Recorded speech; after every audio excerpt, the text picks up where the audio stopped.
Thanks for joining us. This is North Coast Perspectives. I'm James Faulk.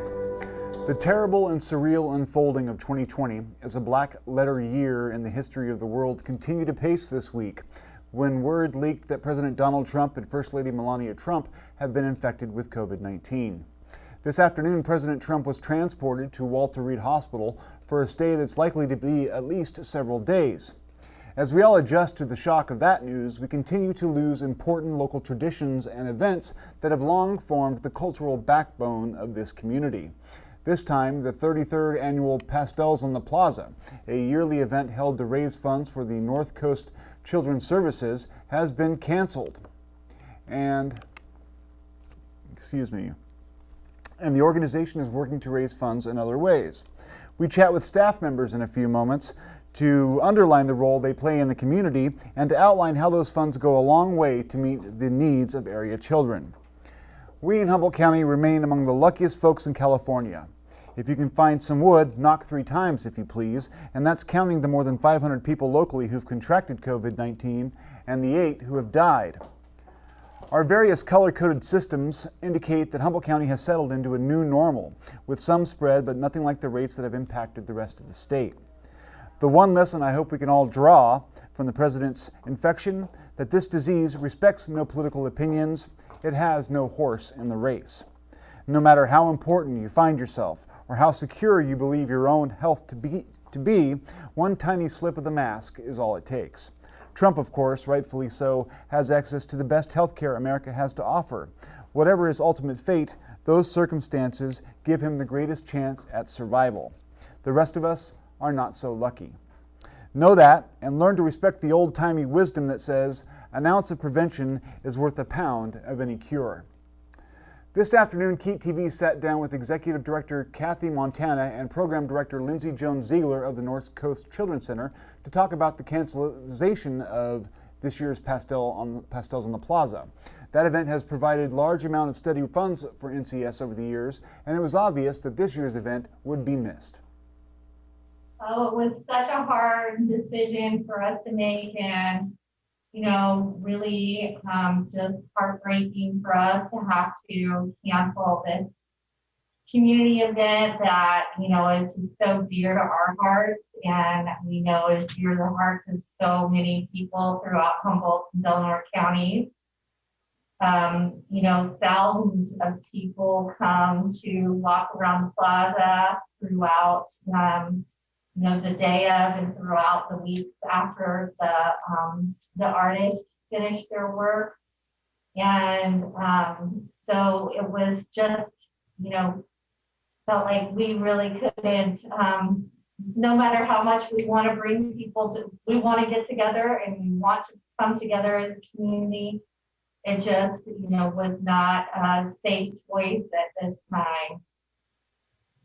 Can you talk a little bit about how that, the colorful nature of Pastels on the Plaza and the arts and that sort of thing kind of captures the spirit of North Coast Children's Center? Do you think they're linked in some way?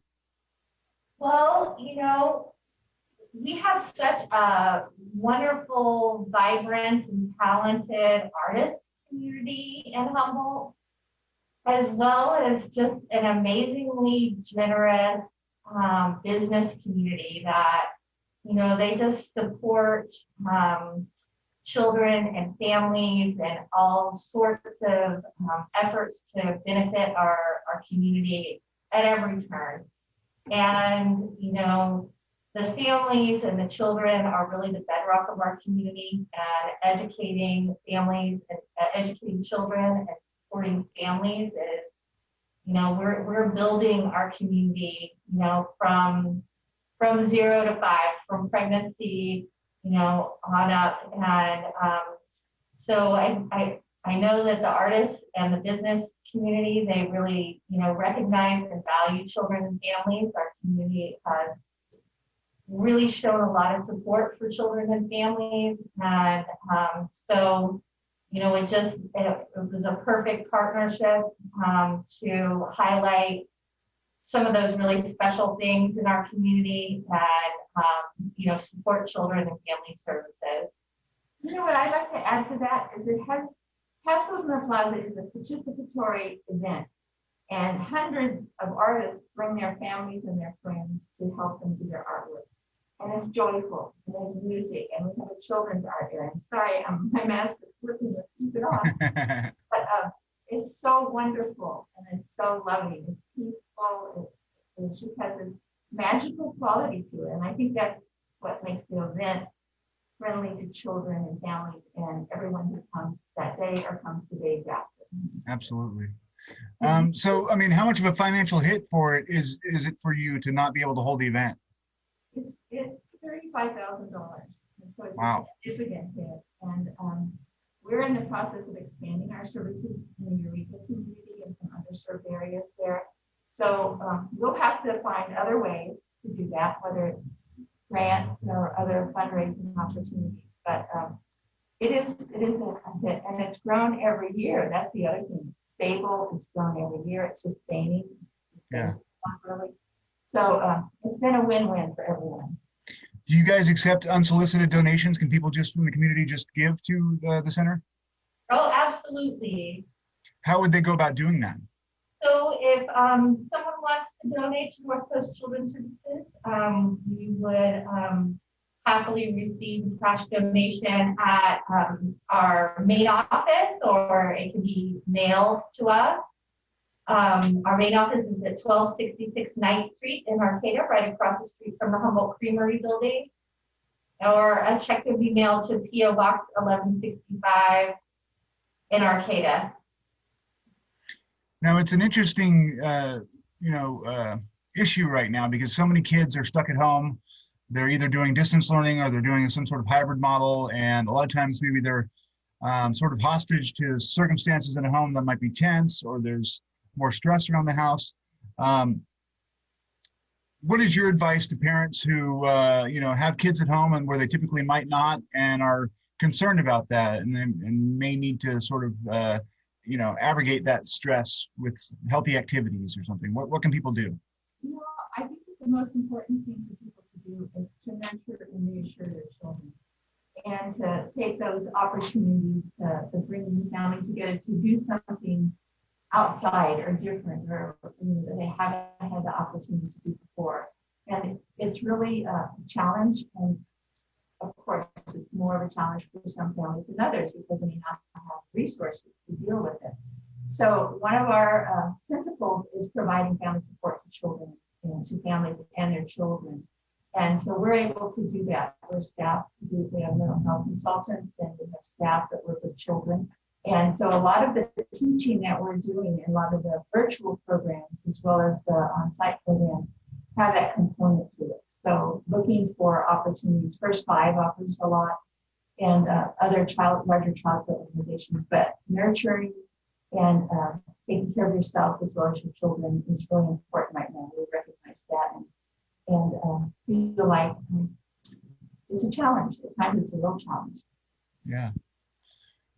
Are most of your programs right now sort of a hybrid model, a little combination of both in person and some distance, or is it all distance? Where are you guys at right now? We're operating a few different program models. We're doing some virtual and some in-person classrooms. So, and we look forward to opening some more in-person classrooms. We work, really closely with the public health department, with state, federal, and local public health guidance to make sure that we're able to operate safely for both children and families, our community, and our staff members. So we've been able to provide a lot of our staff with the technology needed, as well as our families support their access to technology, so that if they are not able to participate in in-person classrooms, they are able to participate in virtual classrooms. We've been able to do a lot of really innovative things, and definitely everybody's out of their comfort zone because this is not our normal operations, but doing some really fun things. We have cooks doing nutrition projects virtually with children and families. We've got a lot of engagement going out there. So we feel positive about the way it's going. Yeah. I guess my last question would be, you know, with the Head Start, it's typically before kindergarten. And so parents might be tempted, if their kids aren't required by law to be in school, instead of sending them to a Head Start program, well, I'm just going to keep them home because that seems safer. How would you advise those parents to move ahead? Is it more important to get your kids socialized and get that heads up and the leg up on school? Or is it okay to keep kids who are under 5 at home and not getting that Head Start, running start? That's a tough question, and I think it's one that families grapple with. And because children develop so at different rates, depending on what their needs are and what they've been exposed to. So I think it's an individual decision, and fortunately, in our community, there's a lot of communities of parents working with other parents, and schools are certainly trying to support that. And there's some, but not all schools in our community made the same decision. So sometimes the parent can hook up with another school district and find the kind of program that they need. But I think it's people need the support, and children learn at individual rates in different ways. So trying to offer a variety of experiences. They're going to learn a lot being home with older siblings, grandparents, and childcare. Grandparents bring a lot of wisdom and patience with the children, and sometimes it's the opportunity to have closer and more time with one parent than they had before, because that parent might have been more in the workforce. So it's very individual, and I couldn't offer advice, globally, except look at your children, your family situation, and see what works for you. It's a challenge. I think one great thing is that there's a lot of different options in our community. Like with North Coast Children's Services, we're offering both virtual, Zoom meetings and, individualized teaching virtually as well as in person. So, and there's other organizations that they're offering different virtual opportunities as well. So I think the important thing is just to look out for those opportunities to help children learn and take advantage of those when you're able to. The driver of a truck last week that police suspect may have driven intentionally into a protester is being sought by authorities. The collision on September 24th occurred on 5th Street during a Eureka protest over the killing of Breonna Taylor and the subsequent lack of charges facing the involved officers. Eureka police say they need to identify the driver and talk more with the pedestrian who was hit. The vehicle is described as a dark blue Ford F-250, and according to videos taken at the scene, it was occupied by a male driver and a female passenger. Police ask that anyone with information call EPD Captain Brian Stevens at 441-4087 to make a statement. An EPD press release said the department will investigate the incident to the fullest extent possible. The identification and participation of both parties is essential to that process.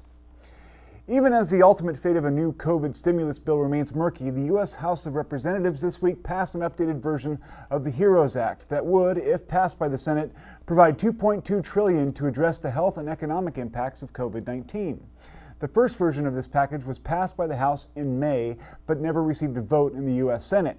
North Coast Congressman Jared Huffman's office said in a press release that the new bill reflects continued efforts to find a compromise that meets the needs of ordinary Americans. This new version of the bill includes additional support for small businesses and nonprofits. It makes available additional aid for airline industry workers and provides more funds to help bolster education and child care programs. In addition, Huffman's office said the new bill maintains many of the priorities set in the original version of the legislation. HSU has decided to host the San Jose State football team on its Arcata campus this year, as the Bay Area school struggles to maintain its program in the face of COVID restrictions. A press release states that the situation offers HSU an opportunity to support a sister university while also affording staff here the chance to learn from a bigger, more successful program. HSU decided months ago to nix its football program after this year. The Spartans will live and practice in Arcata while attempting to maintain an isolation bubble to keep its players and coaches from intermixing with folks from HSU. The Spartans have had no positive cases, HSU reports, even while maintaining a rigorous testing regime. The visiting players will have access to Redwood Field as well as other athletic facilities for certain reserved hours of the day. San Jose State will be responsible for testing the health of its players and for housing and dining expenses. Both schools have asked their students to be socially responsible and follow proper COVID protocols. While HSU says it worked closely with public health in the preparation of the preceding announcement, Public Health Officer Teresa Frankovich said they had no role in the decision-making process. So public health was not part of the decision-making process. I have not been contacted by San Jose State University. However, I was contacted yesterday by the Emergency Preparedness Coordinator for Humboldt State University to let me know about the plan to move forward. And and I've since had, some exchanges with, just questions and things like that and clarification. And they have provided a plan that San Jose State had created in their facility. And so we are reviewing that plan. One reason the Spartans are seeking to come to Humboldt County is the limitations imposed on them by the health department in Santa Clara County, Frankovich said. Santa Clara County, as I understand it, actually has an order in place which prohibits contact sports. Now, locally, we operate under the youth guidance, youth sports guidance right now that does also prohibits the contact sports in kids in our community. In the decision and release of the college athletic guidance from CDPH, the initial one and this one, it does open the door to contact sport participation in these older individuals, in students. And so I think Santa Clara County is sitting in a little different position than we are, as we do not have that broad order against contact sports. On our end, at this point, I think we need to focus on essentially making sure that this move is one that is seamless in Humboldt County, that it has minimal impact on our county, and by supporting the effort to build good safety plans around this, to ensure that adequate testing is being done, assisting with contact investigations, and just sort of monitoring the progress of all of this, I think will help to assure that the athletes themselves, students at HSU, faculty, and our community broadly will not be impacted. Frankovich also said the health risks of football in particular during a pandemic are well known and significant. One of the reasons that sports overall, in terms of K through 12 and up, have been deferred until further along in this pandemic is because of concerns about close contact over an extended period of time, and certainly among athletes who are breathing heavily, working hard at that time, and are really, generally speaking, not able to be masked. And so there are certainly concerns there, and I place it further on the continuum of risk of exposure than I would some other sports, for example, such as, singles tennis or golf, for example. So yes, it does certainly carry a higher risk with these more intensely contact sports. We'll be right back after this short message about a very important voting block coming up in this election. The true story of young immigrants who got detained by the U.S. Border Patrol on purpose. There was sort of this immediate thought of Broward is the detention center to take down, and that's what we set out to do. Radical dreamers on a mission to stop deportations. The Infiltrators on POV.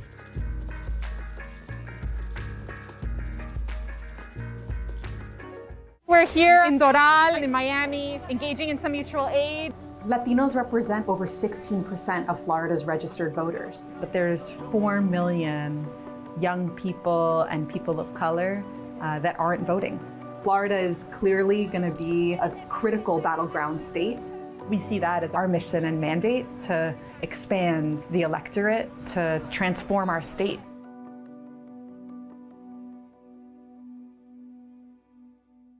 There's a failure in the system. It creates sheer and utter chaos. The coronavirus has exposed weaknesses in America's medical supply chain. What this pandemic has done is shine a really bright light on the fact that we're dangerously dependent on the Chinese Communist Party. Frontline and the Associated Press investigate.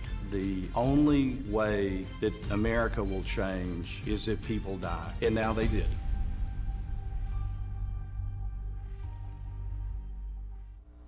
This is North Coast Perspectives. I'm James Faulk. The August complex fire that has threatened southern Humboldt County and caused a number of evacuations is around 50% contained, according to a statement released today by the California Department of Forestry and Fire Protection. Since the beginning of the year, there have been over 8,200 wildfires that have burned well over an estimated 3.98 million acres in California. Currently, over 53,000 residents are evacuated across the state. We're looking at the August fire here. Again, it continues to grow. We're at 970,000 acres. I think yesterday I mentioned the Mendocino complex that burned 451,000 acres a couple years ago. Twice the size, if not more. We're looking at 51% containment. The containment slowly climbs, but we still have an awful lot of active fire on this fire. And you can see right here, this is actually the Zog fire creeping into the picture. Pretty much this fire is going to be contained, so I don't expect those two to join. California has been historically known to have the most devastating fires in September and October of every year. Unfortunately, as stated yesterday, we see it year-round, if not the major ones starting as early as June. So I ask again, do not let your guard down. I ask that you be prepared.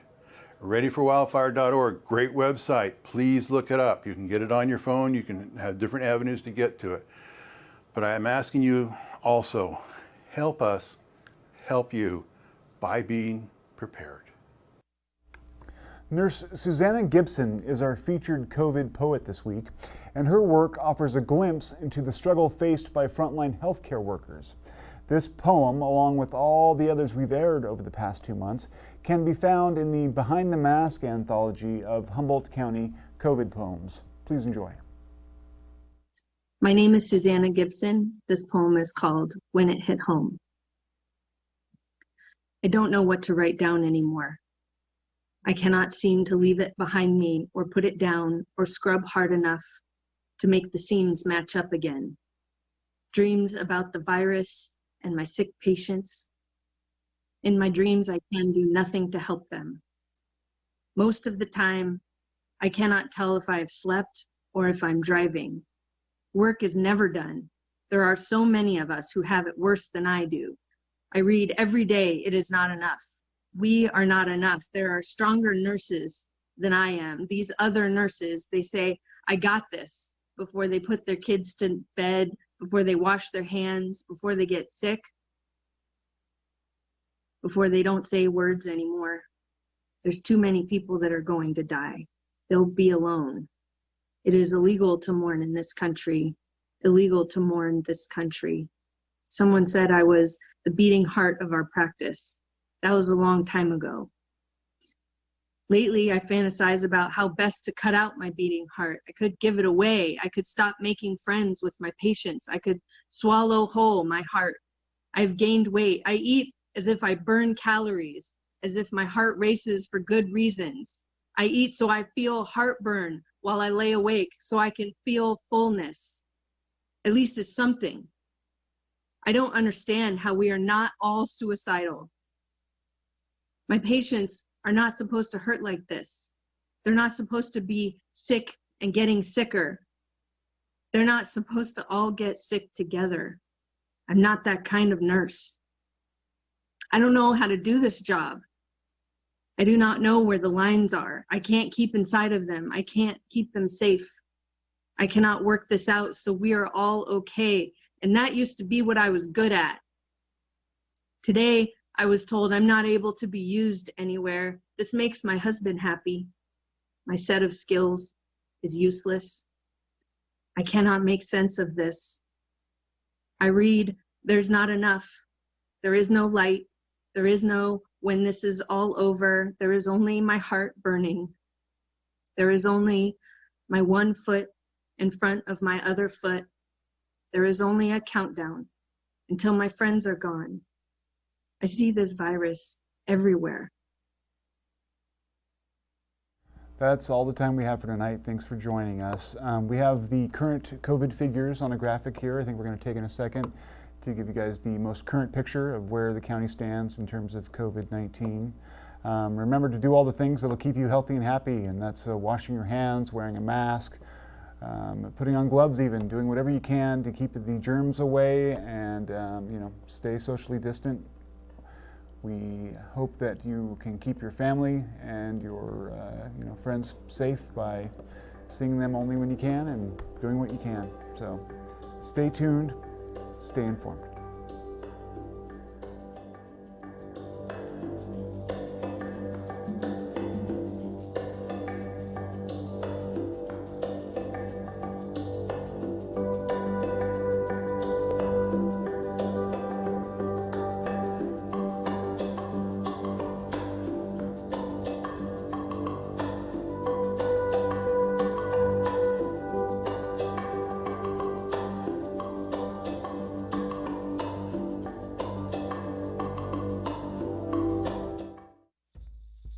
The true story of young immigrants who got detained by the U.S. Border Patrol on purpose. There was sort of this immediate thought of Broward is the detention center to take down, and that's what we set out to do. Radical dreamers on a mission to stop